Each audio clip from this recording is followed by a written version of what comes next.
Hello. I'm gonna see if I can send this to. Hello, welcome in. Hey, Charity. Do you want to come on up? Hello, Farrell. Hello, Marty.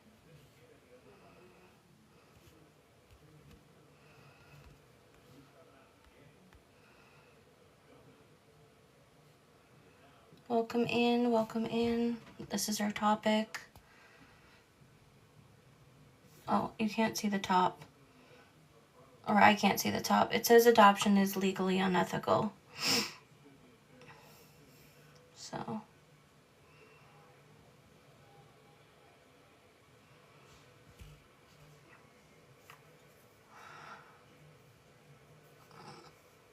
If anyone wants to jump up and talk about it, ask questions. I could read the violations.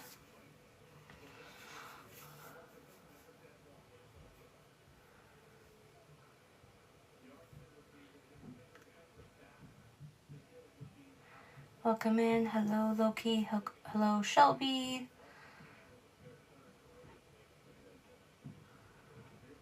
The book. Just give me a moment.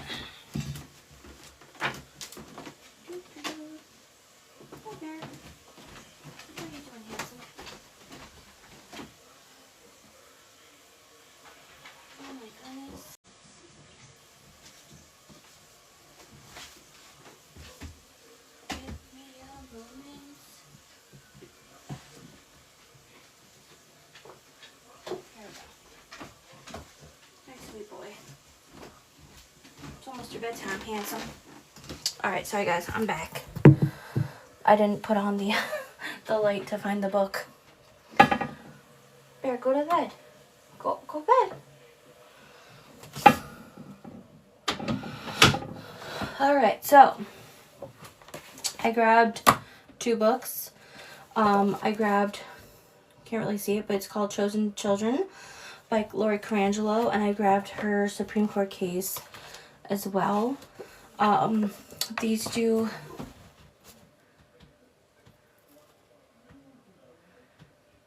wait, what? Wait, what are you asking? Hold on, I saw, did you say something else?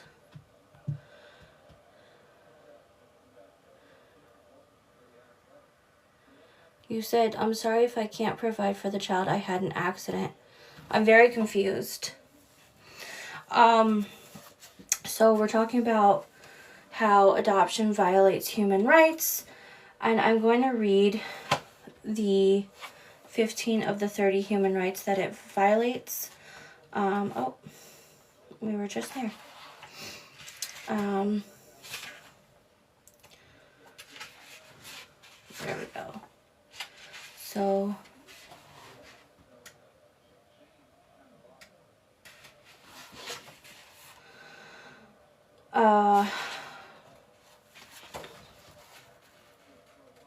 oh, you put a kid up for, okay, so there are times when things can be temporary, right?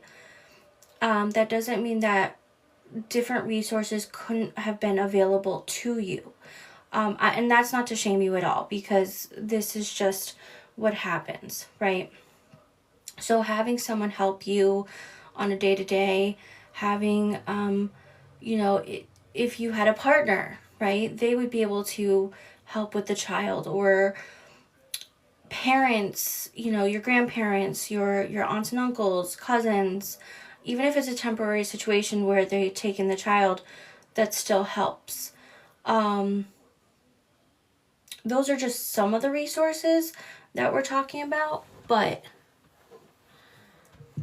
so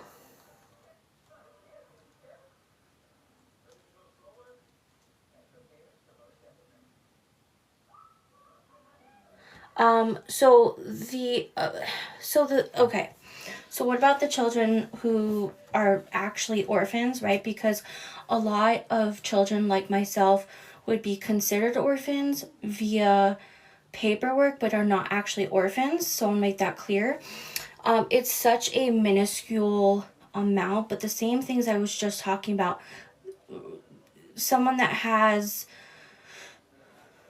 family, right? And I want to make it clear that all of these other safe external care options are not perfect. They all need reform. The guardian still needs trauma reform or trauma training. But kinship, right, would be number one. That would provide like grandparents, aunts and uncles, cousins, things like that, right? Number two would be kinship, although it's not fully recognized in the United States. It is by the United Nations, which is what I was about to talk about. So someone, a friend of the family, or someone within the same culture. Think ICWA, the Indian Child Welfare Act.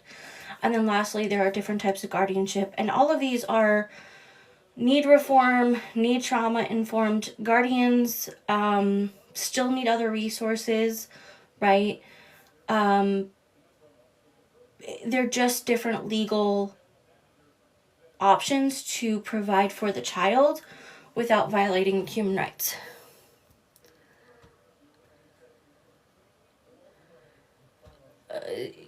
Hold on, let me go back upstairs. Upstairs.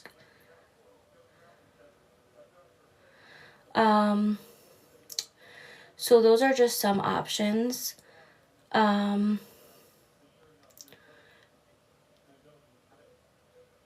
So yes, children do have human rights, and it actually wasn't until I can't think of his name off the top of my head. The man who created the ASPCA actually got laws on the books for animals before they were able to for children, and this was the late 1800s. It was like 1880s, 1890s, and he fought for children.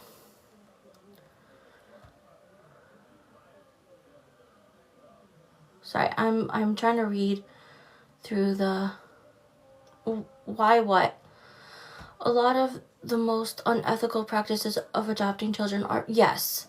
Well, it's not. It's private infant adoption, which is very, very unethical. What wasn't an answer? I said we have human rights. And I also gave... abortion is not the... Hold on, raging. Abortion is not the topic. Abortion and adoption are very different. When I talk about the violations, I'm talking about how we adoptees lose our human rights. And so reforming it and putting laws and better laws in place, because I don't think it's ever going to be abolished, right, would certainly help, right? If we get rid of these human rights, and if we did guarantee better experiences, it would absolutely be something that I think more and more people could push, but it is not. So yeah. All right, hold on, I'll let you up. Why fight this? I'm an adoptee. Just because you don't... No, not you, raging Republican, someone above you. Sorry, hold on. Let me let you up first. And we can talk. Thanks for having me. Yeah, no problem. Yeah, so I got to be clear. I haven't been here too long. I've only been here about, I don't know, about 2 minutes. So I haven't heard your entire point. But I did want to come up here and at least give you the perspective of somebody who spent from age 4 to age 18 in foster care. And like being adopted was like the thing that I always prayed for. Like it would have been my saving grace. Like that was the holy grail because my parents were, let's just say, done for, to stick with TikTok friendly language. And Yeah. so there was no family, there was nothing for me. So like to take that away, like you would rob the hope of tens of thousands of children to like ever be a part of another family because that's what they crave. So what they crave is safe parents and a safe location, right? And we're talking about the legality, right? We're not talking about the premise, the idea of adoption, if that makes sense, right? So it's we're talking about the legal process. Like I was saying, there's kinship, there's fictive kin, and there's different types of guardianship. And none of, like, all of it needs reform, all of it needs trauma informed guardians, right? But and I know from the foster, I've heard this as well, they think that the grass is greener on the other side because of adoption, and it's not, right? You still have your rights violated. We can't access information that, and let me rephrase that. Private infant adoptees cannot access the same information that majority of former foster youth can. Can you repeat that last thing you just said? I'm sorry, I Okay. didn't hear that. So you as a former foster youth can still access your original birth certificate, right? You can access medical information. You can access a lot of things we cannot access as private infant adoptees. Yeah. Okay. That's what we're talking about. We're not talking about the idea of being in a different family or feeling rescued, or we want our parents to do better, right? And less than 1% of cases, at least in private infant adoption, a child needs to be removed. Does that Okay. make sense? I guess it's just like if you're just debating legality, I guess I won't, hold any, animosity there. It's just I don't know. Like most of the people that I grew up with, like if they would have been adopted, like they didn't care about like well they cared. Don't let me lie to you, but like especially getting older, like you understand that your parents just aren't worth it. You're in foster care for a reason. Your parents they messed up and they messed up gigantic. Like you know what I'm saying? This is not something small. So like give me a new name, give me a new birth certificate, like give me something that is mine that take me away from here. Like even as a man now 36 years old, it's like if I could have been adopted and say bump my original birth certificate, like that is an easy decision. Because when you say the grass isn't always greener on the other side, sure, right? And because there's no exception, there's always an exception to every rule, but generally speaking, the side of the grass that you're referring to other than adoption doesn't even have grass, if you catch my drift. So I think the different. Okay, let me reframe my thoughts here. I'm talking private infant adoption, right? 99% of those cases, well, 95% of birth moms lack support systems. And it would take, on average, $2,500 to keep a family together. Whereas we're being sold anywhere between $20,000 upwards of $100,000 to a new family, where our records get sealed. In some states, 99 plus years. There's only 12 states that are open where you can access your original birth certificate. So, and correct me if I'm wrong. Are you an adoptee? Is that Yeah. why you hold this opinion? Okay. Yes. And this may be a personal question, but I do have to ask for reference of the conversation. Have you experienced any truly negative consequences that have actually impacted you Yeah. financially or, meaningfully in your life because you couldn't access your Over. original birth certificate? Well, okay, so I'm very lucky because I was born in a state and I also live in a state where both these states are open. So I actually have it. But I've listened to other adoptees where it does have huge impact in terms of birth certificate. However, my original does not have my biological father, which does impact me long term because we're San Carlos Apache and I can't register with my tribe because of that. What tribe? San Carlos Apache.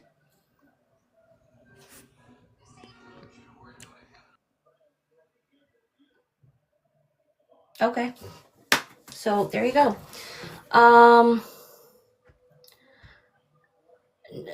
Lisa, you get a new birth certificate that has your adoptive parents. The old one has your biological. They probably sealed it. Yes, hold on, guys. I'm gonna let people up. Sorry, I was letting people up. Hey, Rose. Hey, Olivia. Hold on, I'll let you up in a second. It's not rage bait. I'm literally talking on. No, not to. Okay, when I said 2,500 to keep a family together, that does not mean raising a child. That's saying to keep. It's okay, Lisa. It to keep the child in together the temporary situation, if that makes sense. Okay, hold on. Hey, Olivia. Hey, dear. Oh. Hey, Sammy. Yes, there is a lot of Hello. nuance to this conversation, and that's what I was trying to explain. Hi. Yeah, if I can talk a little bit, I worked with like a lot of kids down here in Florida. It's called DCF instead of like a lot of people call it Yes. CPS in all Yes. other parts of the country. But yeah, I've worked with a lot of DCF clients, and a lot of like I think the conversation is kind of going like you're talking about private infant adoptions is your point, but I think another part of the conversation for like outside of private infant adoptions is also like something that I personally have seen is that especially down here in Florida, there are parents who lose custody of their kids, and a lot of the reasons it's actually I'm gonna say like it's like 90% of the time, it's some sort of addiction that is involved. And there may be other things going on, but it is like an addiction to a substance that is almost always at the center of that. And there is just one aspect of the reform that does 100% need to come in is that there needs to be reform in terms of helping those parents get out of active addiction so that they can be reunited with those kids, and that they can be together as a family, especially because like there is a lot of it's a lot of times it's a lot of siblings that are getting that are being split apart because the foster families can't always take in like like I knew a girl, she had about 10 siblings. It was a really rough home life, but like all of those siblings, like foster families aren't there wasn't a foster family that was going to take in 10 of those siblings, so now the family is splintered. And her mom was a single mom, and she was an alcoholic, and she was unable to like monetarily support all of them, and it was hard to get support from all of the different fathers and such. And like everybody's going to come in and everybody's going to have judgments about, well, the mom shouldn't have done that, the mom shouldn't be an alcoholic, she has all these baby dads, whatever, blah blah blah. The end point is that all of those decisions that adults have made, all of those mistakes that adults have made have now been passed down to those 10 children who, on top of going through the trauma of being like taken from their mom, are now also going through the trauma of being split apart from each other. And that is definitely like what I've seen kids being able to be reunited with their parents, and I've seen kids where they've really tried everything they can, like outside of like in terms of what they're capable of doing, and what like there's like Heartland for Children and such like programs down here that do their best on very limited budgets to reunite families. But that is what it comes down to, is that there's just no resources allocated to actually helping parents develop healthy pathways back to being a healthy parent. And it's really unfortunate, but the mistakes that the parents make, it all falls down onto the children, and it just turns into this cycle where now that's what all those kids the only thing that those kids have ever been exposed to, really, because a lot of them, they get taken out as teenagers, and all that they've ever been exposed to is that type of behavior from their parent. And now that is probably going to be something that we often see is repeated by the child themselves, even in a foster home, even when they get older. It is the cycle of addiction, of abuse, of trauma. And and when they get adopted out, like when they are put up for adoption, and like there was one girl, she was up for adoption, she didn't know it. She was up for adoption, and she got adopted by the foster mom that she was living with for 3 years without, she didn't know it. She was 14. She hated her. she absolutely hated her because she was like, now I can't see my mom, I can't see my like siblings. She was able, I think, I can't remember. I think she was able to see some of her siblings, but like, you know, like it was a closed adoption, and it was really traumatic for her. And that's what I think part of it is, like when we're talking about the legal structures here, like legally that is something that is allowed to happen. There are definitely good stories that come from adoption. There are definitely people, foster kids, who are like, I do not want to go back to my parents ever. That is true. And in that sense, this system is set up to help them. But for the kids that, like that girl that I worked with, like that family that I was working with, in those instances, the system is working against them. And that is how, like, the ethics aside, legally, this is what has been allowed to happen. And that is like a big reason. It's like when you put all of your resources towards adoption of kids instead of resources towards helping parents be reunited by going through rehab or having help. That is what happens. Yeah. So I'm gonna correct you on some things because it might be your area, but nationwide, as Shardy was putting in, it's about 63% of removals from CPS, DCFS, is not actually due to neglect, but actually due to poverty. And I'm going to add in that the statistics that you were talking about with substance abuse, and other traumas that we face, like suicide. What else was there?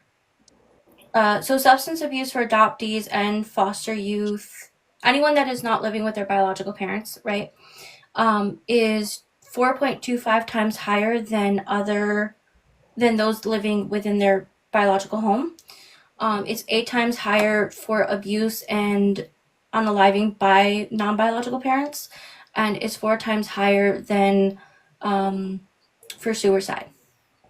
Yeah, I didn't know the exact statistics like nationwide, but this was I'm not going to talk about where it was, but this was one specific town that I was working in. I went to a specific area of Florida that I was working in.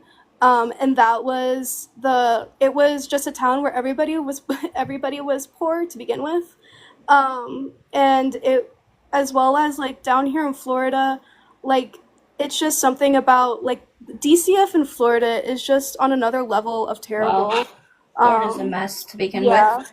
And a lot of like the stuff that I'm talking about, like it wasn't based off statistics as much as I guess it was just based off of my experience in that specific area, where a lot of the times, I think I'll say this, I think sometimes they would walk in, they would see like to a parent's house that like was a mess, that there was a lot of kids, they would make a snap judgment, and they would also see like if they saw like bottles of alcohol anywhere, they would deem it as an addiction, and they would pursue them in court as an addiction. And like, and it was really unfortunate. It was like they saw poverty and they tried to label it as addiction. That was another thing that we've seen as well. And there's just a lot of unethical stuff, and it's like things that shouldn't happen do happen. And things that you think would be illegal are getting people are getting away with it.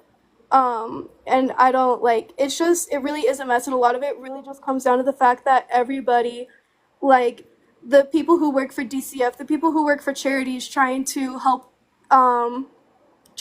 reunite families, just all across, even like the where I was working, all across the board, all of us were being paid basically just a little above minimum wage. And I think, and like had like large caseloads, like all of us working in that with that population. And I think that also it just had like it was just poverty on top of poverty. Yeah. And that was, yeah, it was just a really rough place. And it really, you're right, like now that I'm thinking about it, it was more than anything, like I say like addiction, but more than anything, it was just poverty, that everybody just came from poverty. And there's just no resources allocated to helping Well, and people get out. a lot of those resources, like they'll remove the child, and instead of helping the family stay together, this is something actually that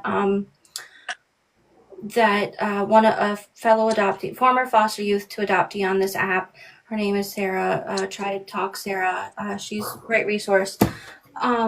She had worked for an organization a few years ago that was linked to her state CPS, right?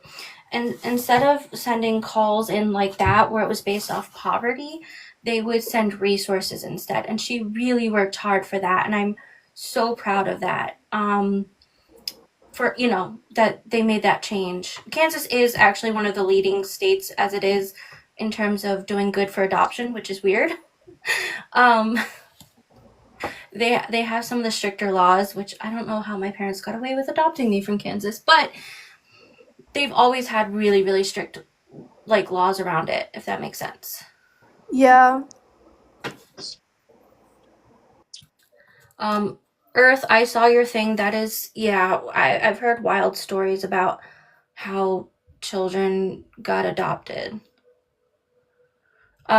Spring View, no, actually, we're talking legally. 99% of bio moms or bio parents, it's not just the moms, want to keep their child and would love to keep open and reunion and give access to information. So we're talking laws. Having a profile that says I love God and then trolling in a conversation where we are actively talking about adoption just feels counterproductive. Yeah.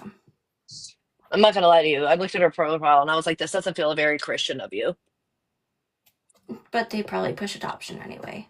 Yeah. Earth, I would love to hear what the good things that your adoptive parents did, because I think that's also a conversation we should be continuing to have.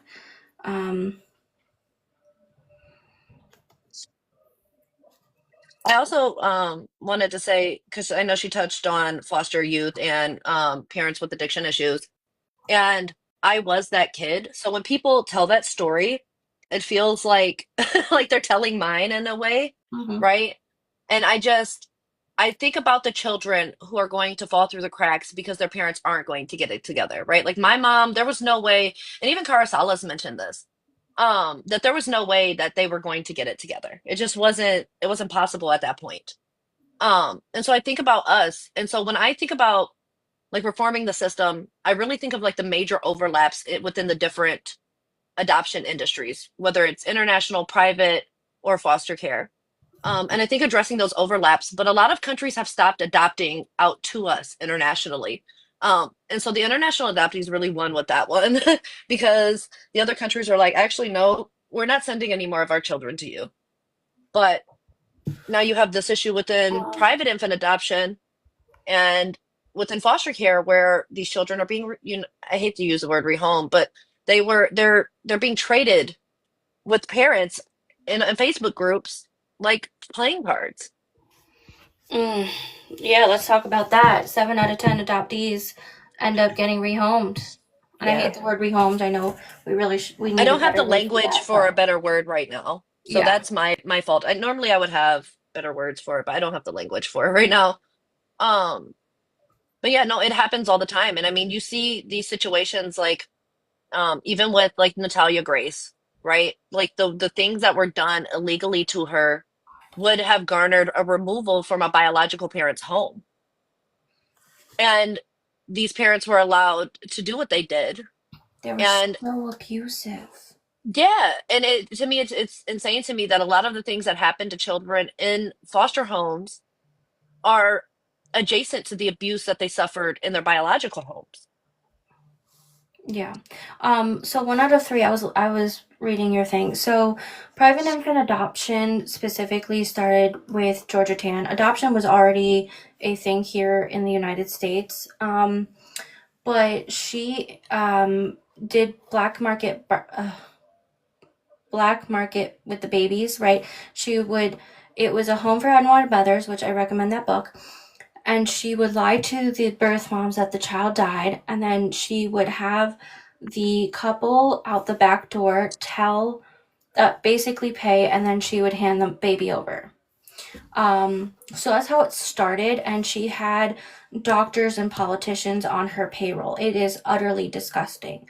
However, there has been a lot of history with adoption, like Andrew Jackson, for example, right? President Andrew Jackson did the Trail of Tears, and he unalived thousands, more than thousands, but of indigenous people, right? Took them, put them in residential schools, and one of those kids, his name is Lycona, he took in so that he didn't look like a racist, right? But yeah, I mean, majority of adoptees end up.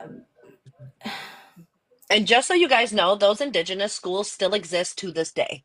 Mm-hmm. There are still, like, while there are no orphanages here in America anymore, those schools for indigenous children reform still exist to this day.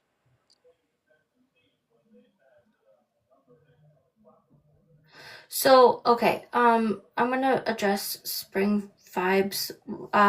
So first of all, here's the thing. It is a power dynamic when it comes to adoption agencies, but especially when it comes to, so the adoption agencies prey on families in crisis, but they also prey on um those that are desperate to have a baby. They think it's like, oh, we can build a family, right? And so they're both being preyed on. They're both being manipulated, right? And even with open adoptions, they're not legally binding. So, while technically, yes, it's a two-way street, there is a huge power dynamic where the adoptive parents have the power, and that's a problem. But also, like I told them in the comments, this isn't that conversation. If they want to talk about the damage caused by biological families and adoptive families, then they should do that on their platform. But what they're doing is deflecting away from the conversation we are actually having. Hey, Spring, are you an adoptee? Probably not. Are you a former foster youth? Are you an adoptive parent? Are you a bio parent? Do you have education on adoption? Like, I'm just asking if you have lived experience, or is this your opinion? Because I'm telling you facts.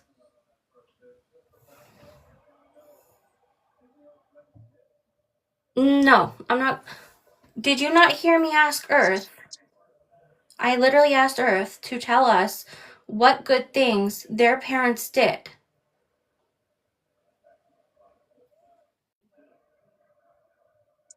But that's the thing. Nobody here is cutting down adoptive parents, right? Like I myself have admitted so many times that I love my adoptive mom. Like we have a great relationship. You have even on this live today have said that you had a good experience, right? So it's like there again, it's just deflection away from the actual conversation because they don't have anything to add to the conversation. Yeah.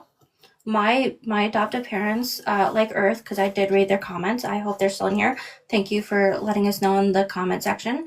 I appreciate good adoptive parents because they center the child, right? They're open about their stories. They don't hide things. These are things that my adoptive parents did. They read the books. They, Oh, they're AP. That makes sense. yeah, yeah. That makes sense. Yeah. Okay, so here's what I'm going to recommend. And again, recommendation doesn't mean I'm telling you what to do, just recommendation. I suggest you listen to learn and not listen to reply. Because yes, we all have different experiences. I too had a good adoption, right? And I talk about the good things that my adoptive parents did. So they read books like The Primal Wound. They read books by Betty Jean Lifton and by Nancy Newton Verrier. She has a couple. They went to, it was specifically called Adoptive Parents Conferences. It's out of New England area, New York, Connecticut. They have different branches. But they went to the conferences. They listened to Joel Soul. Highly recommend. He has a lot of information. He has his own books as well. I've known him since I was born. My adoptive parents, I never not knew that I was adopted. I always had access to my information. I had pictures. I had an open adoption until I chose to close. Well, until I was in that state where I wanted it closed, and then complications happened. Yes, that was on my bio mom. That's not on my bio parents or on my adoptive parents, right? My parents put me in therapy at a young age for adoption. So there were a lot of good things that my parents did. Yeah. And I talk about that. I'm not cutting adoptive parents down. I'm not saying all adoptive parents are bad people, right? So I would hope that more adoptees have a better experience. Sorry, guys, I've been kind of ignoring the conversation here. But also, we have adoptive parents that speak about the exact same things in this community that we speak about, right? So, being an adoptive parent isn't Like you said, necessarily like a separation from adoptees, but also like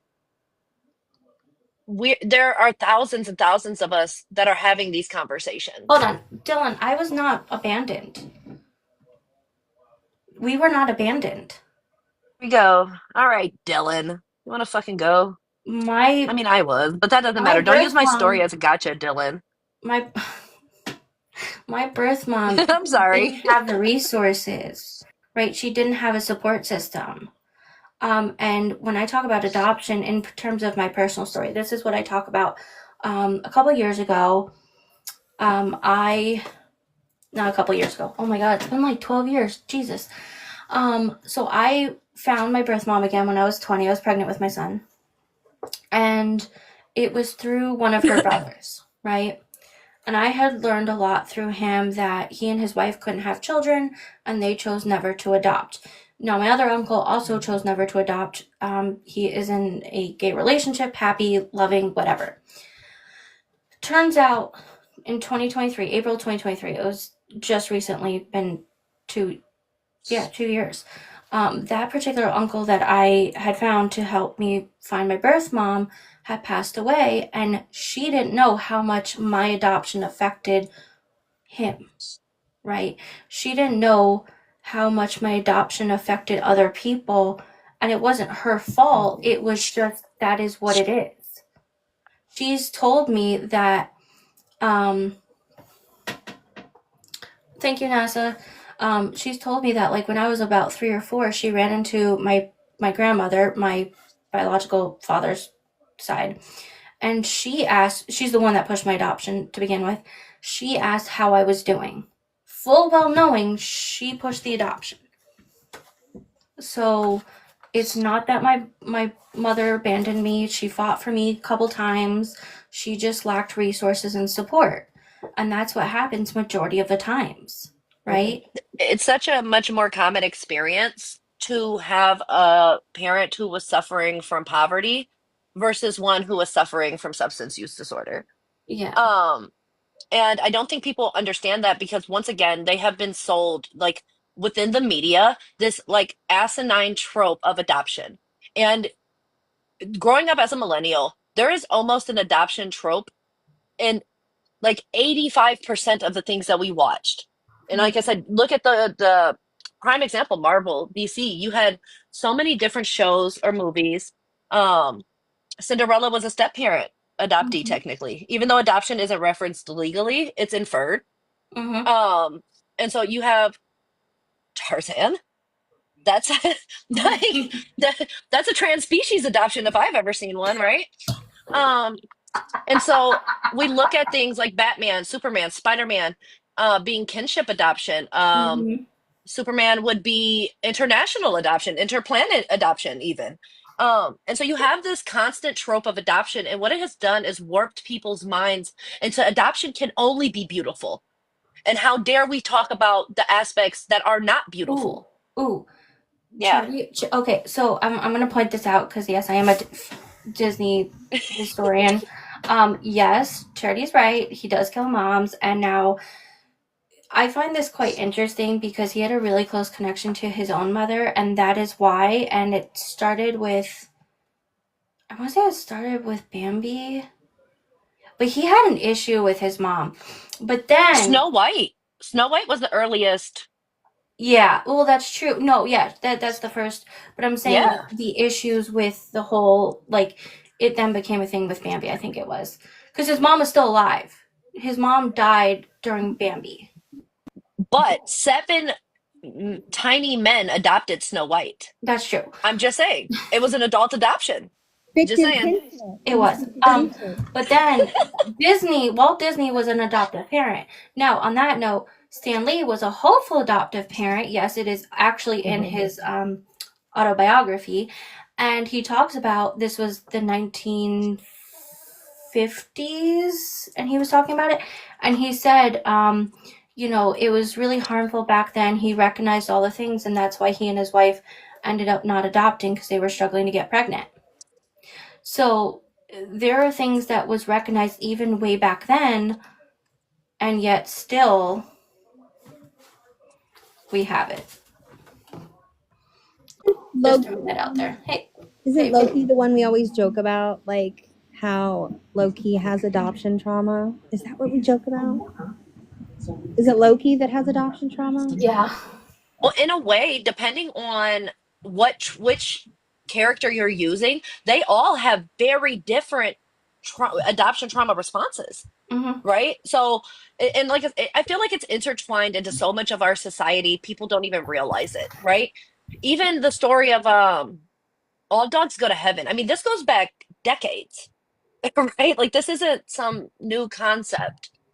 Um, but I think people are really jaded about what adoption really is because they've been sold these pretty packaged lies for years. Mm-hmm. Anne of Green Gables, Eh, the Boxcar Children, Matilda, you have what's the other one? Secret 16 Garden, girls, 16 Annie, girls to the two straight lines. The She was in the orphanage. Annie, No, it was another one. They wore blue. Madeline. Yeah, Oh, Madeline. Madeline. Yeah, Madeline. Yeah, Madeline. Uh, yeah, I have the original Brothers Grimm. Because those are even more dark. Walt Disney did actually adopt a lot of movies, or books, I should say. So like for Cinderella, for example, right? Because we were talking about it, and I know we're talking adoption, but there's actually older versions of Cinderella, but the one that he chose was the French version. There was a Chinese version and an Italian version that came before that, but with Brothers Grimm stories, they are far darker. Like if you think, oh God, what is that? Oh, why can't I remember what it's called? Into the Woods.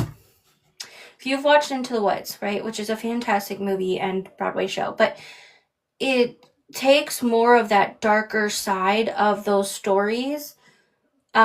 But those original stories were gruesome. Like how they were children's stories, I do not understand. Anyway, thank you guys. Yeah, they did that in Into the Woods.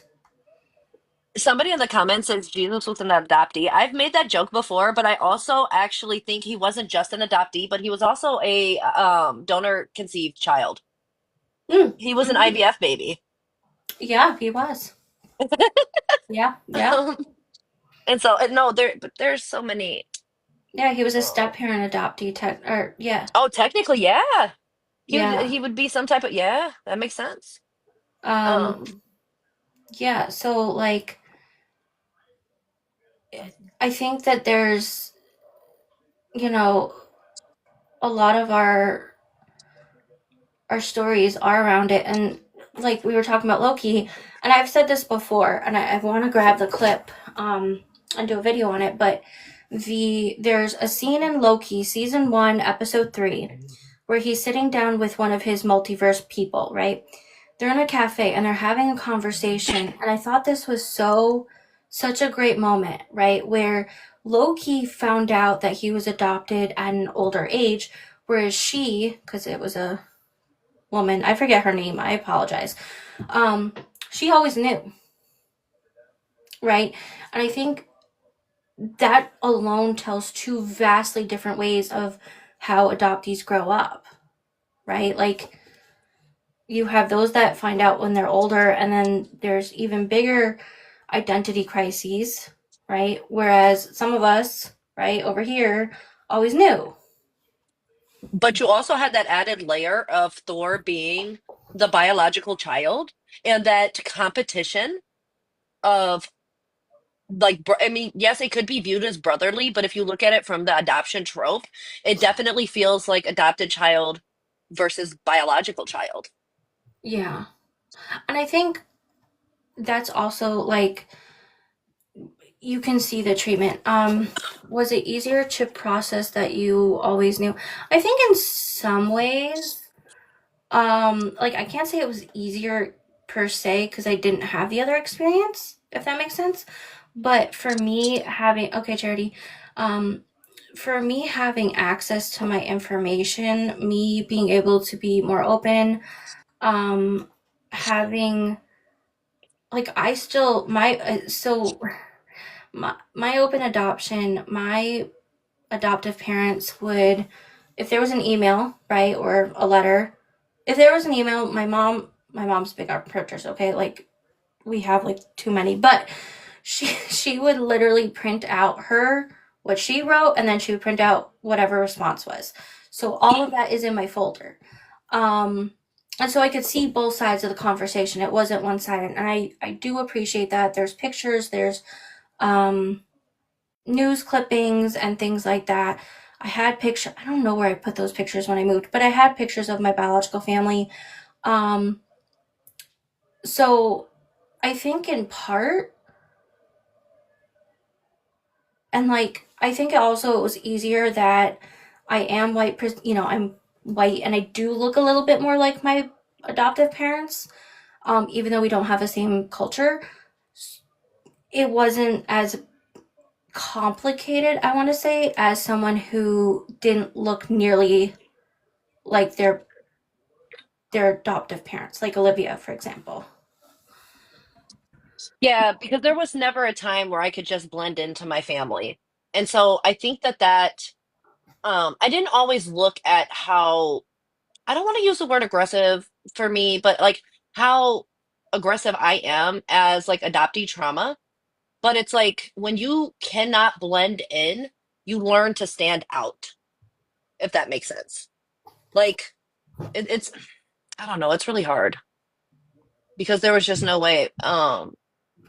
And I think one of my go-to stories that I tell about like the racial differences that I experienced is I was in Sam's Club with my adoptive mom one day, and I had wandered off, and I think I had to be like 9, maybe 10.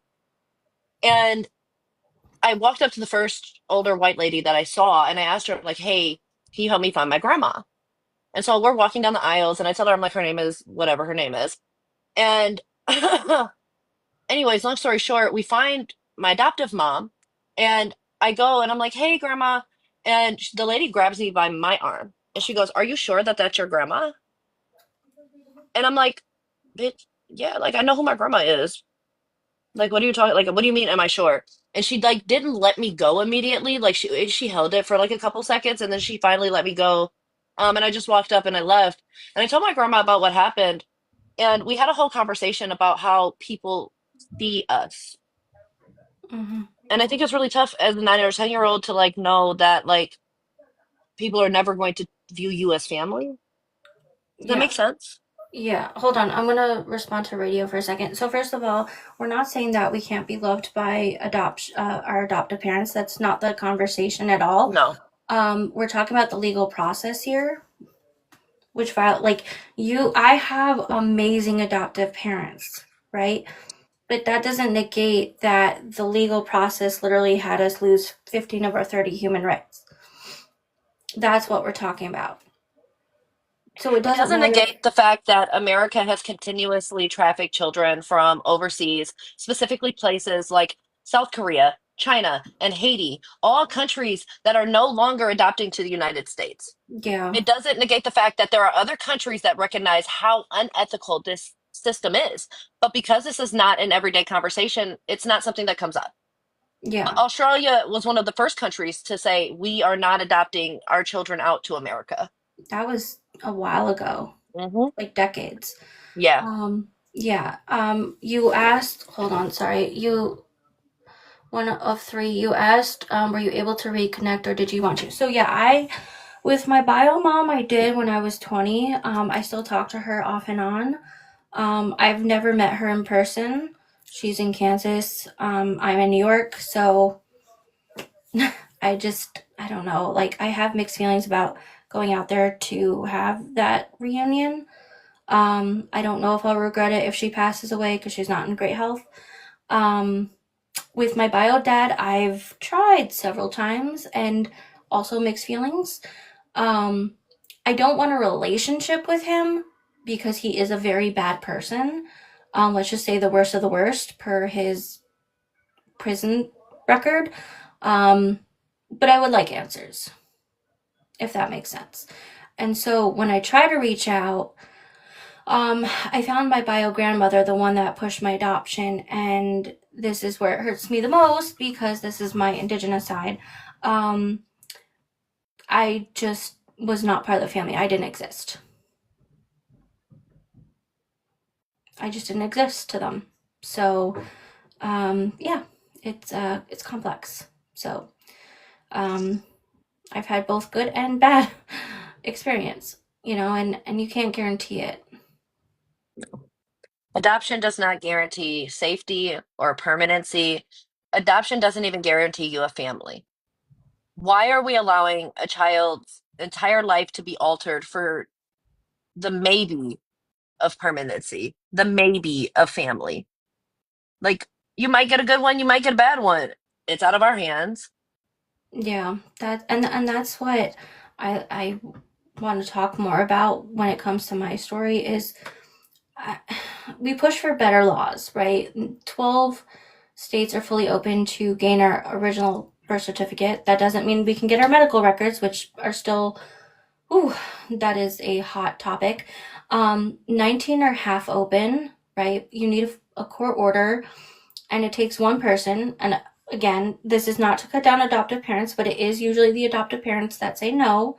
Again, not always, just saying. That say no, and then they can't gain access to it, and it also costs a lot of money. And then 19 states are fully closed where you cannot access it until it's like 99 plus years and a day. So you're lucky if you're alive. And that Well, right there. it's not even for your safety. So the reason why that law existed was because that 99 years is like two, maybe three generations removed. So by that time, anybody who was living from the biological family that even cared would be dead. Mm-hmm. So even if you lived to that long and you finally got your records, it wouldn't matter. Yeah. And yeah, it is part of the the blah blah blah, the human rights violation according to the Declaration of Human Rights. Access to information, access to our culture. And we haven't had it in this live, but we often get it in comments or other lives where people are like, oh, you could just do your 23andMe and you could do this and that. And like, yeah, but to know how costly that is and expensive, and it still doesn't negate that we're talking about a legal process that violates our human rights according to the United Nations.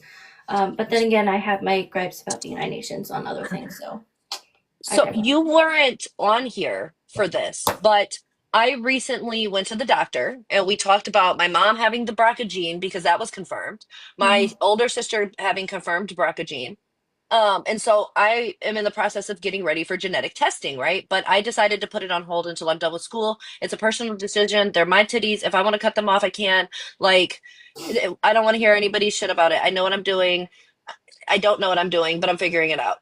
Well, Anyways, you got me in VO, yes, so 100%. Um, but when I went to the doctor, she pulled up my medical records, right? And she goes, "We have a little bit of a problem here." And I'm like, "What's going on?" And so she printed out my shot record. The state of Michigan either never kept track of my shot records until I was 13 and I got my first dose of HPV shot, the when you had the one of three. mm-hmm. I have no shot records, or my mom never vaccinated me. Mm, So I don't know which one it is. So I have to do blood testing to see if I have specific like antibodies or something mm-hmm. so that I don't have to get like, and there's certain things I wouldn't even be able to get. Um and so she was like, "Well, I'm not really sure how this happened. We have medical records on you going all the way back until you were about 3 or 4 years old. Um but there are no shot records." Could you contact your pediatrician? I don't know who those people are. You can ask her. Would they even be alive? I don't. I was. I mean, mine's still in practice, so I mean, I could look up Dr. Elias, but I that he was old when we got to him, and I mm, was already like 8 or 9. But there's no going back to like my very first vaccines. There's no records of my vaccines prior to me being um me being put into care. Sorry. mm, yeah, so I had the same pediatrician from birth to 18. We And were transient. I definitely saw multiple doctors. well, so this and that's not to say that, people that move is wrong. This is just something that my adoptive parents did that I appreciate, right, in the long run. They kept the same address for till I was 30. They kept the same phone number till I was 30. My father specifically still has the same email address. Um, so there was no way that they could not find me if they were Yeah. looking. I also have an extremely unique name. So yeah, where's the excuse? And again, that's on my bio mom, but And um so I think that that's what was confusing for me is that what they were able to pull up and confirm. I had when we moved to Michigan from Vegas, I we stayed in a shelter and I visited the hospital twice. Those mm, medical records were on there, which is crazy to me because it was attached to my social security number and not my name because remember my name was changed. So it was right. attached to my social security number, but because it was all of the same system of doctors that I was going to that I had visited when I was younger, they were able to pull that up. They were not able to pull up any vaccine information. They were able to tell me that I had 18 stitches in my mouth, but not able to tell me that I ever had vaccines. That's crazy. Um, and so I have to do the antibody testing for that. But it's crazy. I think it's really ironic because I'm super pro vaccine. Like I understand vaccine injury happens, but that's not the conversation. Right, Um, right. Yeah. it would be very ironic if my mom didn't vaccinate me. Like Would the that be your would that be your bio mom? yes, but my grandma said, my adoptive mom said that when we came to her, she got us vaccinated. And so I'm like, but there's no records of anything. Like there's nothing. Huh. My very first record is when I was 13 or 14 years old and I got the very first one of three H or two of three HPV shots. Yeah, I got that as young as my parents made sure I got that young. Like, as soon as we could. In fact, I was already Matthew, placed back into care though. So that record is from the time when I went back into care after I was adopted. yeah. No, I don't Matthew's now at that age where he could be getting it. And I'm pretty sure they offer it to boys, right? Yes, it is now offered to boys. Back when we were getting it, it wasn't. It was only offered to Right. girls, but they didn't know that HPV could be spread from Yeah. male to female. So they I don't know, they probably tweaked it or something or they developed it over the years. But now I don't think it's a set of 3 shots anymore. I just think it's one. I thought it was one or two now. Um I'm not sure. I only got 2. I never got the third one. Um and about 5 or 6 people that I know that got those HPV shots all have PCOS and infertility. That's, Yeah. And the only thing they all have in common is PCOS, infertility, and HPV shots. huh. I was diagnosed originally with PCOS, and it was around that age. Yeah. And that was only because I was in and out of the hospital for Hmm. issues. That's wild. That's Yeah. crazy. Yeah. And so Well, I'm not saying that like I said, I completely understand vaccine injury, right? Like, in order for the next generation to be protected from things, like, in order for us to be protected from polio, the polio vaccine had to be like developed, right? And it's not 100%, yeah. which it sucks, right? If one of my kids was harmed because of vaccine injury, I would be rightfully angry too. Yeah. But And you can't care. Like, I understand yeah, also, like, depending on the ingredient. Like I know some people that are allergic to eggs can't get certain vaccines because of it, right? Yeah. Yes, I wrote legally unethical because we're talking about the legality system, the legal system. My gosh, I can't speak today. Because I know some people will be like, well, I had a good experience. Yeah, we're not talking about that. We're talking about the human rights part. So that's where we're talking about. What was I saying? Oh, my dad had the measles. He had two forms of measles. He had the German measles and the regular measles. I don't know the difference. He loves telling me this story. So he was 5 and he was running up and down the Queen Mary. Yes, the one that is haunted and in California. I wanted to see that when I went to California, but it was COVID and it was closed, and I was so mad. I want to, oh my God, I want to take him because I thought it would be kind of cool. Like, okay, Dad, like you're in your 70s, going to be in your 80s. Like, this is like, but yeah, so he's good for life, but it was then developed right after. So sorry, hold on. The rights that it violates are, oh my Hold on, I'm goodness. gonna hop off on here because I'm gonna feed the kitten and get the kids set for bed. But if you guys are still on here in a little bit, I might hop back on. Thank you Okay. so much for having me. Yeah, no problem. Um, Bye, Rose. have you read Legally? No, Oh, I haven't. Oh, bye. I I couldn't didn't read. unmute myself. That was weird. No, it's okay. Let me just read these articles. Article 1, which is all human beings are born free and equally dignified and rights. Article 2, everyone is entitled to all rights and freedoms set forth in this declaration without distinction of any kind, such as race, color, sex, language, religion, political or other opinion, national or social origin, property, birth, or other status. Article 3, everyone has the right to life, liberty, and security of a person. Article 4, no one shall be held in slavery or servitude. Slavery and the slave trade shall be prohibited in all their forms. Article 5, no one shall be subjected to torture or to cruel, inhumane, or degrading treatment or punishment.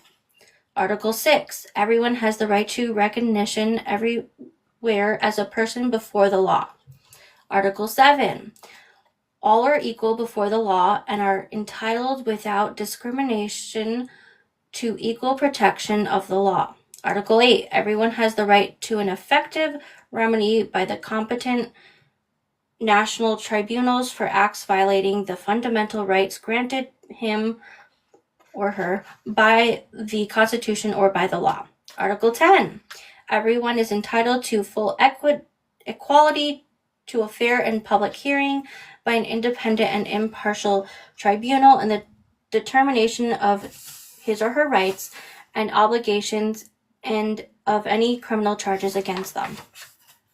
Article 12, no one shall be subject to arbitrary interference with their privacy, family, or correspondence, nor to attacks upon their honor and reputation. Everyone has a right to protection of the law against such interference or attacks. Article 15, everyone has the right to a nationality. No one shall be arbitrarily deprived of their nationality, nor denied the right to change their nationality. Article 16, the family is the natural and fundamental group, a unit of society, and is entitled to protection of society and the state. Article 18, everyone has the right to freedom of thought, conscience, and religion. Article 20, everyone has the right to freedom of peaceful assembly and association. No one may be compelled to belong to an association. Article 25, everyone has the right to a standard of living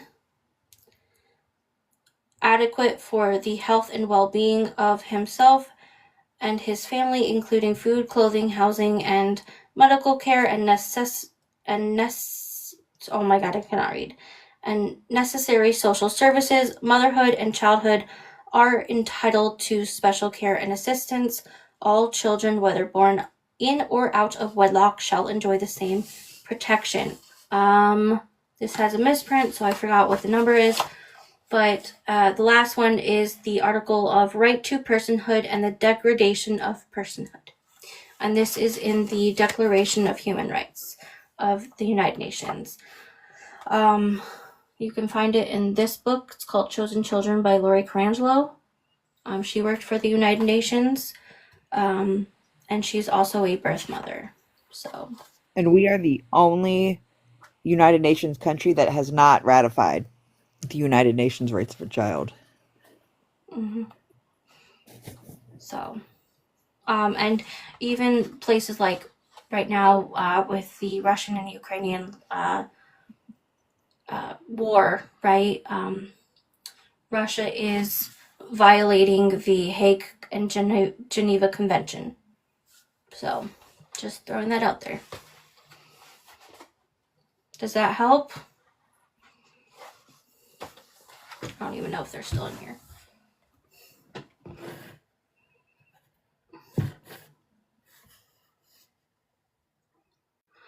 So, I didn't say that. Are there times where it is? Yes. Very much so. There are times where children do get adopted and are treated as such. Adoptees and former foster youth and anyone who is not living with biological parents are at higher rates, like 8 times more likely to be abused and unalived.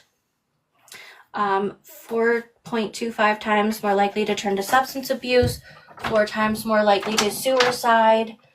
40% make up the troubled teen industry, the mental health institutions, and the prison systems. We are sold. We are sold based off our race, based off our gender, based off our location, based off our religion, based off our health. So, yeah. In that manner, yes. Is it the same as chattel slavery? Absolutely not.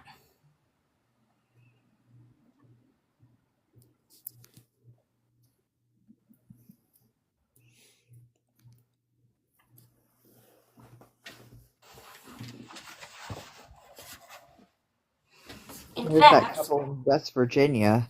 That's wild. That was this little one has more rights than I do, has more information, and has seen his siblings, and also is with one of his siblings, than I get to. All of my animals are. same with my chickens, and that's really weird. Like, I can do like their family tree so easy. So, wrong. Yes, every system has issues, and we understand that. However, majority of adoptions are not good. They're actually quite opposite, the bad. What? It's an industry, like a $25 billion plus industry. Yeah. For profit. For profit. Supply and demand. How is that ethical? Like it's not. Oh, I got a weird violation. Anyway, so weird. Anyway, majority of adoptees don't have a good experience. And so that's why I say we're talking about the legalities. We're not talking about individual experiences. And the ones that do have good experiences could have had the same experience without There's no guarantee. being put in a legally binding contract. We know that's true, not think. There are statistics. I have a whole list of them in my, literally. Here, Supreme Court, hold on. I don't know how to turn this off. How do I turn off the green screen? I gotta figure this out. Says the American Academy of Pediatrics. Yeah, says the United Lots of Nations. So here, I was reading from this, right? This is Chosen Children. Medical experts. Mhm. This was her Supreme Court to open up records and got denied.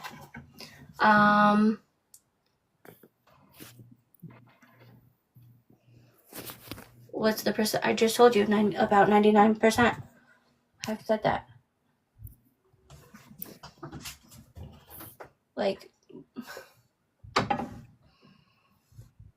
We don't need to be placing minors in irreversible, Yeah. legally binding contracts to provide safe external care. 7 out of It- 10 adoptees get rehomed.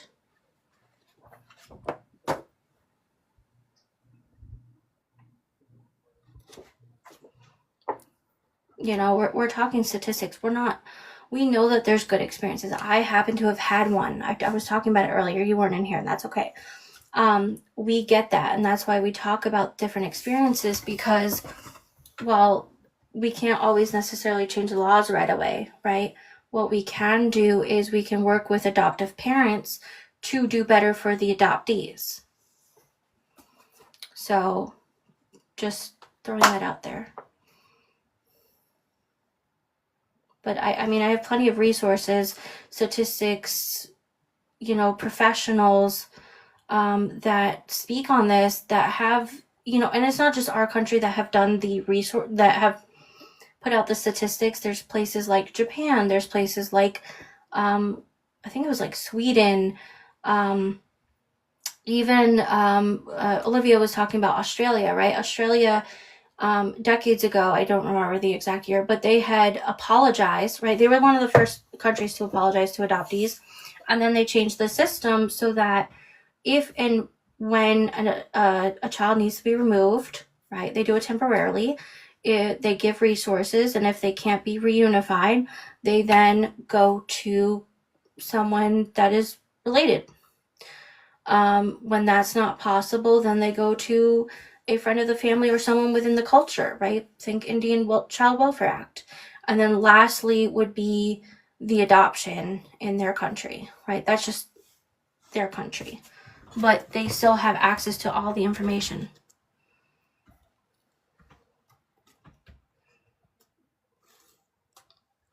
Okay, that's great. I've been in adoptee spaces for my entire life. And like I said, I have statistics on it. And I'm not negating the good experiences. I'm just saying that the majority are not that. If you've only heard the good experiences, then you've only surrounded yourself with those types, those that express it, if that makes sense. Because there was a time where I used to think I was in the fog, right? We're going to call it the fog. It's fear, obligation, and guilt. Where I saw adoption with rose-colored glasses, right? Oh, adoption is good. Oh, it's life-saving, all this.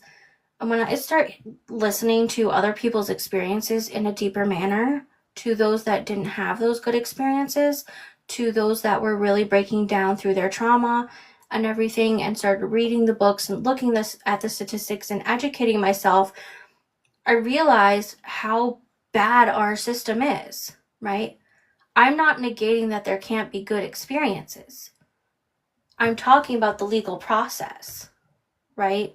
Where it should not be violating human rights. When you want that everyone has a good experience, that there wasn't abuse,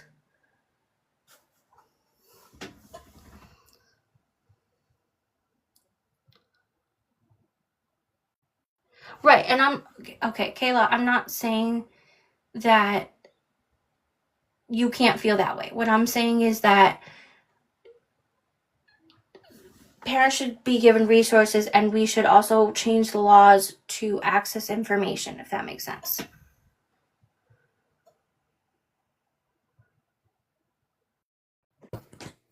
I Yeah, think we no, they're ratify not. the United Nations Rights of a Child because I that's just read you the violations according to the United Nations, right? The Declaration of Human Rights, and you're saying that's okay. yeah, they don't think that we should ratify the United Nations Rights of a Child. That's weird. You don't think that those that had a bad experience, those that were unalived, right? Think of the Lori Vallow Daybell case, right? One of them, I think it was one of them, was adopted and unalived, right? That's just a more recent. Did you know that the majority of serial unalivers, including school shooters, were adopted? And that's not to throw criminals under the bus. I'm just throwing that out there, that you don't think that if there was access to information, right? Access to resources, both for the biological parents and for the adoptee, that we couldn't help people. I'm not saying that children don't need to be in a safe location. What I'm saying is that safe external care does not mean adoption as a legal process. Yeah, we don't need to be placing minors in irreversible, legally binding contracts to provide safe external care. Like a piece of paper doesn't save somebody, it takes rights away. So here's the thing. Statistics show that less than 0.55% of bio parents want to stay anonymous. And yet the laws say otherwise. Did you know that? Also, that doesn't help with, like you said, medical information. Yeah, that's yeah, because you're not okay. I'm trying not to be frustrated right now. This is why we have to talk about it, because we have to do better for adoptees, not just our generation, the generation before, but the generations after, right? And there's laws, and we have to change them. And yes, as adoptive parents, they can do better, but there's only so much that you can do with what the laws are in place, if that makes sense. It was less than 0.55% want to stay anonymous.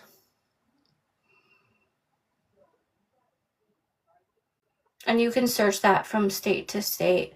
Bio parents want to be in reunion, and they talk about it. They talk about the lack of resources.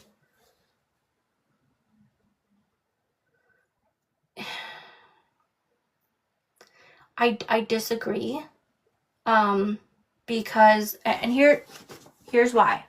Science shows that genetic marrying is very important. Our culture is important, and so is our access to medical information. All of this is included in that medical information, right? Knowing where you come from. Our name shouldn't be changed. Instead, have a certificate of adoption instead of changing our birth records.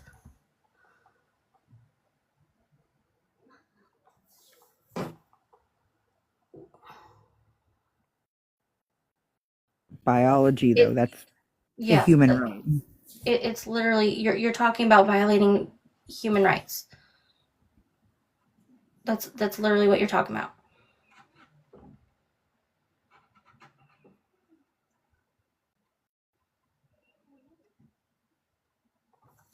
Like even in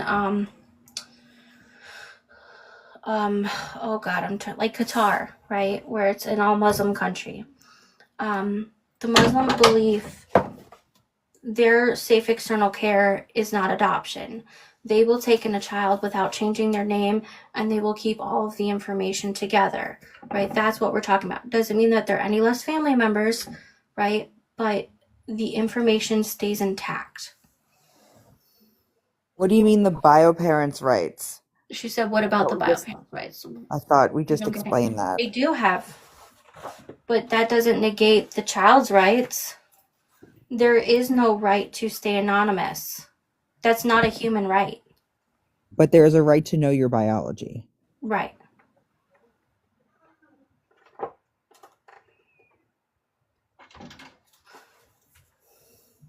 So, for example, my birth mother is in really bad health, and I don't even know everything that's going on, but if I did, then I could go and get those testings, right? And I've been doing testing majority of my life because we don't have the information. Olivia, who was up here, was talking about she has to go for the brachio testing because of her biological information that she found out, right? Like we don't have that information. And this is just one side. That doesn't even include the biofather side. I have no idea what I am susceptible to. Oh my gosh. Yeah. And part of that is culture, because when you are certain races, right, or you are part of certain cultures, you do have a higher chance of getting certain things, right? That's just, it is what it is. So knowing that, when my son was born, we had to get testing for cystic fibrosis and other things, and thankfully, like, everything turned out okay. But had we had that information, it would have been necessary. And sometimes even having the information, you're still not legally related to those people, and that can mess with your insurance. And it has with many adoptees. Not being legally related.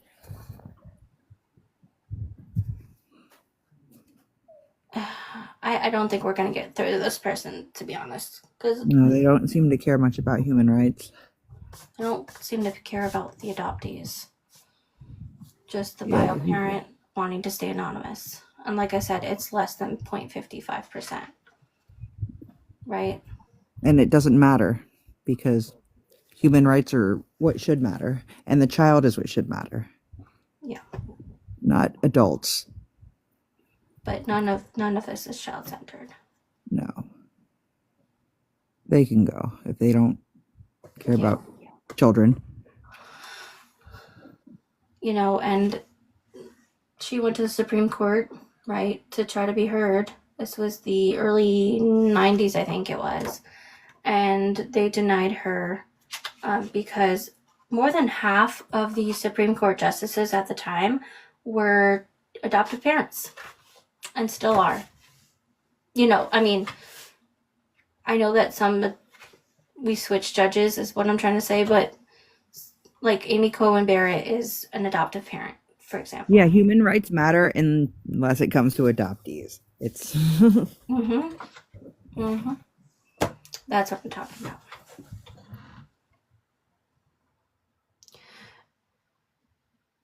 Yeah, we're not. Oh my god.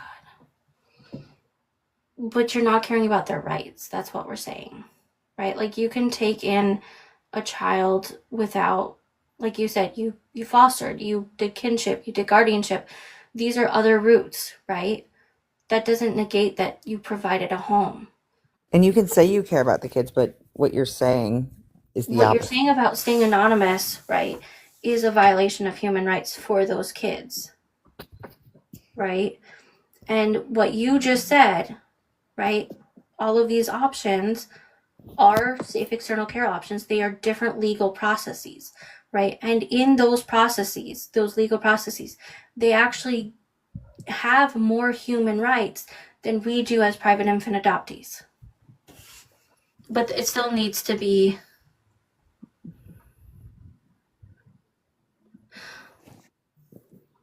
It still Well, needs then to take be. that up with the Declaration of Human Rights if you believe that there should be some amendment of adults not having access to like their kid. It's weird. Yeah. So go fight for adult rights to stay anonymous, because there are none, because it's written for the child. Yeah. I will clip the live because I read it already.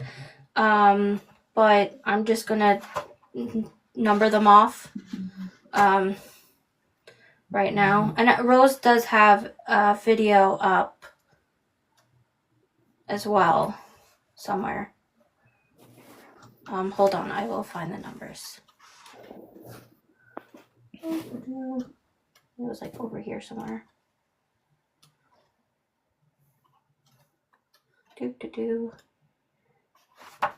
Maybe not. Here it is. Okay. Numbers, articles, and this is the Declaration of Human Rights. You can read it for yourself. Article 1, Article 2, Article 3, Article 4, Article 5, Article 6, Article 7, Article 8, Article 10, my bad, not 9, but 10. Article 12, 15, 16, 18, 20, 25, and I forgot the last one because it's not numbered here, but we do have a video on it, so you can check that one. and I was reading. So the article, it's the Declaration of Human Rights, you can find on online, but if you read this book, Chosen Children by Lori Carangelo, she explains more.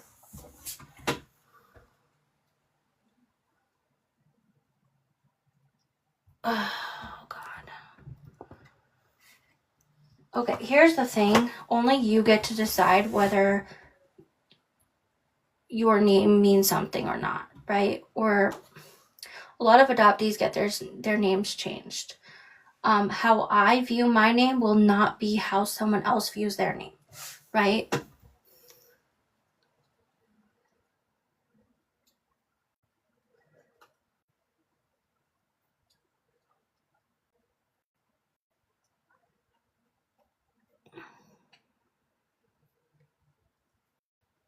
Okay, but that's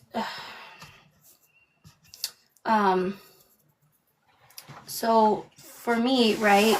Mine said baby girl, my birth mother's last name. My adoptive parents named me, right, which I don't have the issue with. And my middle name is named after my bio mom. How I see it, it's very different how someone who, like, we just had someone say they had their name changed, right? So their experience is different than mine. How they see it is different. And yes, it can be traumatic. And I don't negate their experience, right?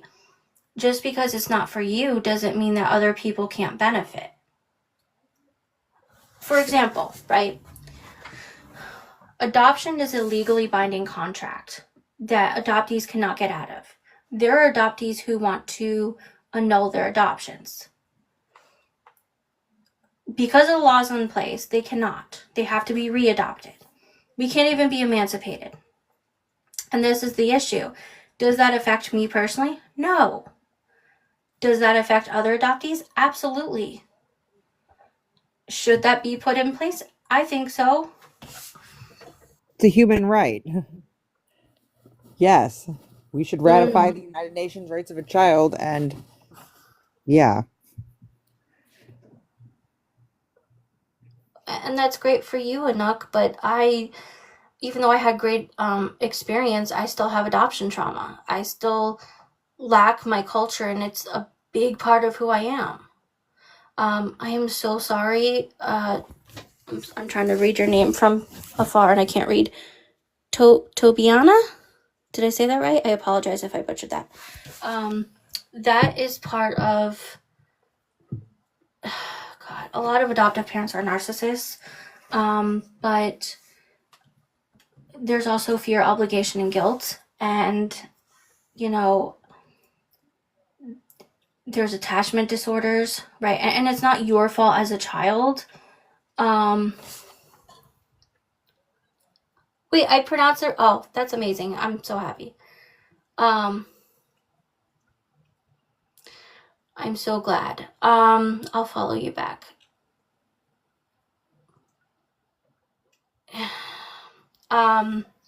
But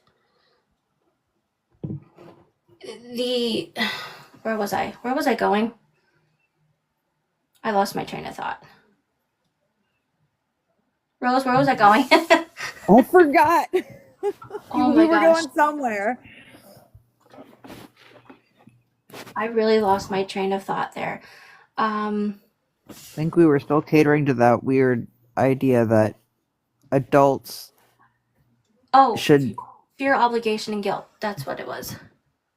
Yeah, so a lot of adoptive parents are narcissistic or have narcissistic tendencies.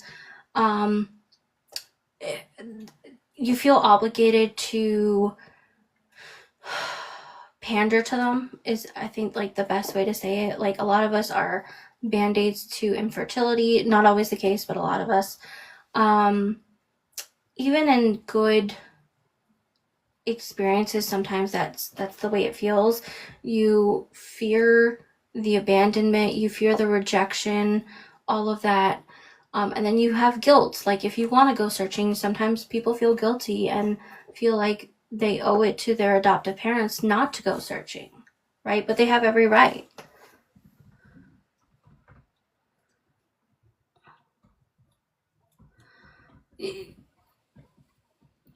Could it be said? Well, no, it cannot be said about most people, but we're talking about towards, Yeah, we're not talking about most people. We're talking about adoption. right, Like and what? it's a power dynamic, right? And that's where I'm going. Like, if you don't heal, if you're not trauma informed, if you're not being centering the child, right, and what's best for the child, which every parent should be, um, there's a lot of issues that come into play. Well, you're not educated on adoption, so first of all, private infant adoptees, 99. We don't have to place kids in legally binding contracts to provide safe external care. Like, that's weird. There's other safe external care if and when a child needs to be removed. But first and foremost, resources, right, which is 99.45% of the cases. Okay, but just because you're also an adoptee doesn't mean you're educated on adoption. I wasn't educated on adoption till I was like 30. So,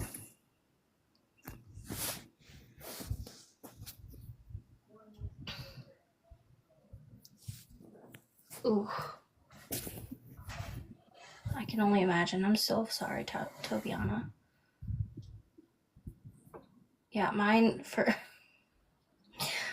said a few weeks ago, my adoptive mom was like, "Oh, you never gave me your book." And I'm like, "Yes, I did. I gave you a copy of my book. You just never bothered to read it. I published it 4 years ago." Like, what are you talking about? Wait, nobody said anything about the state. You could have had the exact same experience that you had without being placed in a legally Wait. binding contract. Hold on. My biological parents weren't actual demons on Earth, and you would prefer the state. I never said the state to raise you. I literally said, if and when possible, biological parents should be raising their child. If and when a biological parent can't get it together, right, for whatever reason, despite the lack of resources, or with resources, I should say, in those cases, right, it should be kinship, right? So grandparents, great-grandparents, aunts and uncles, cousins, siblings that are old enough. If that's not possible, then what we call fictive kin, which is not recognized in the United States, but that's a whole other situation. But it would be things like ICWA, the Indian Child Indian Child Welfare Act, where a child is placed within their culture or a family friend. And then lastly would be there's different types of guardianship, which could be anyone, right? All of these other solutions still need reform and still need trauma-informed guardians. They need to be educated.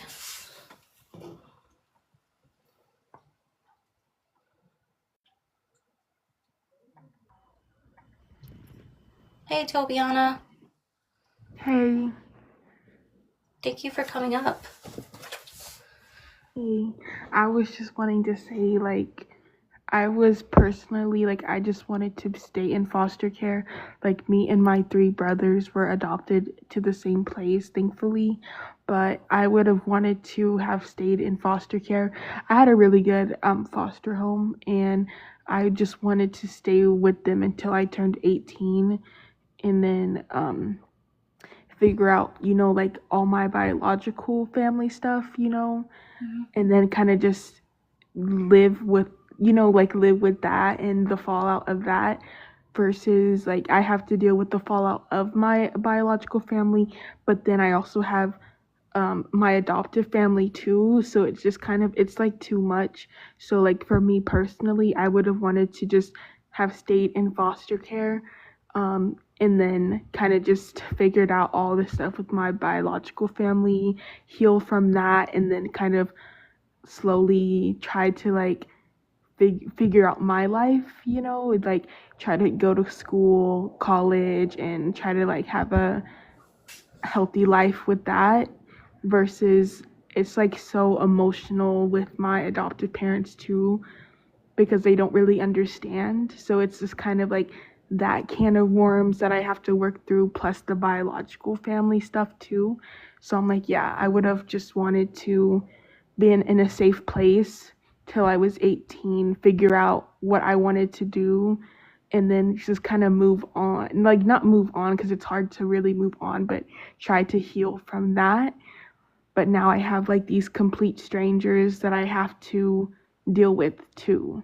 You know, like it's just like, yeah, I got you. yeah. So I do have a question, but I want to address this person. So first of all, yes, technically, because you're technically an adult at 18, you can go off on your own. But we're talking about human rights to children who absolutely have them, and biological children have that access. In fact, foster children have more access to information than private infant adoptees. So that's what we're talking about.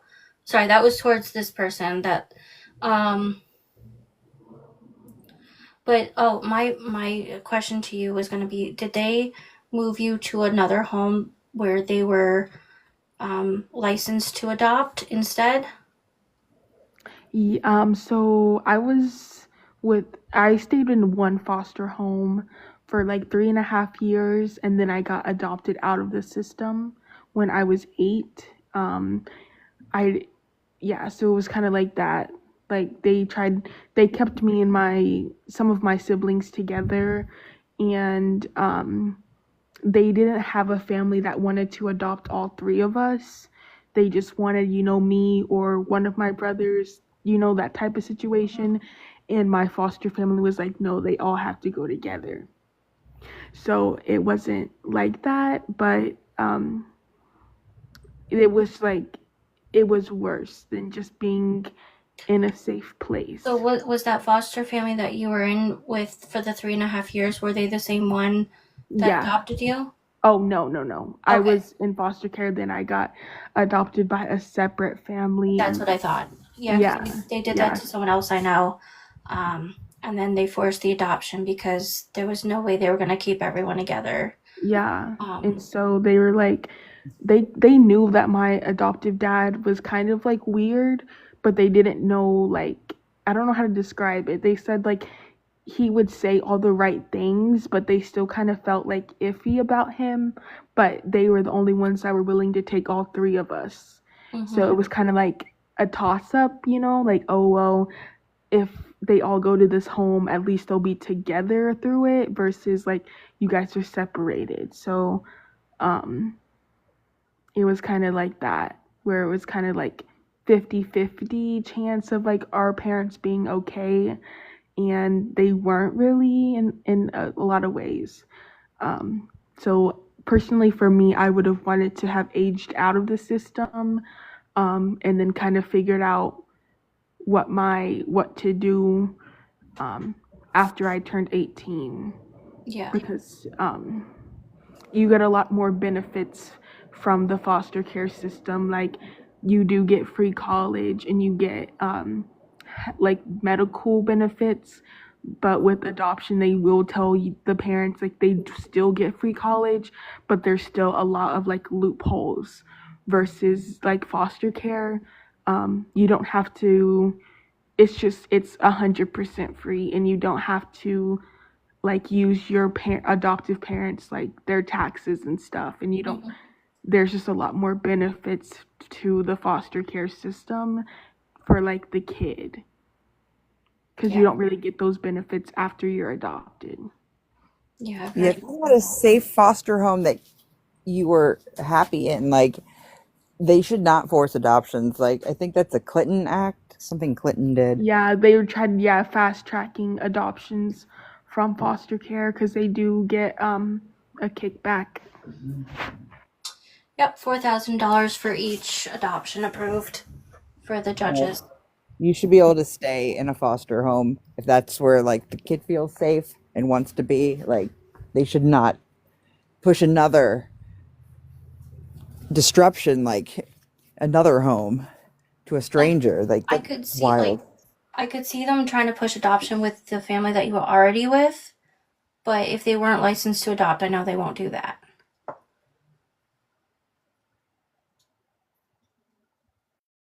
But you should have been allowed to stay. That's Yeah. wrong. And then they overfill it, like, because I looked into fostering too, and we'd have to have another room in our house, which we don't have. But then, like, you could put a whole bunch of kids in there. It doesn't make sense. Right? Like, they have to have their separate room, which I'm okay with, right? That's not the issue. It's then you can have like 3 or 4 kids in that bedroom. That doesn't make sense to me. But I'm glad you were able to stay with your siblings. Yeah.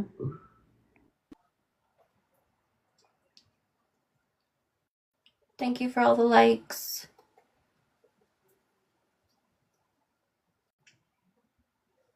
So I think I'm going to hop off because it's just about 10 o'clock. And try to grab my laptop for my kid because he's had it. Get other work done. But thank you guys for being on here.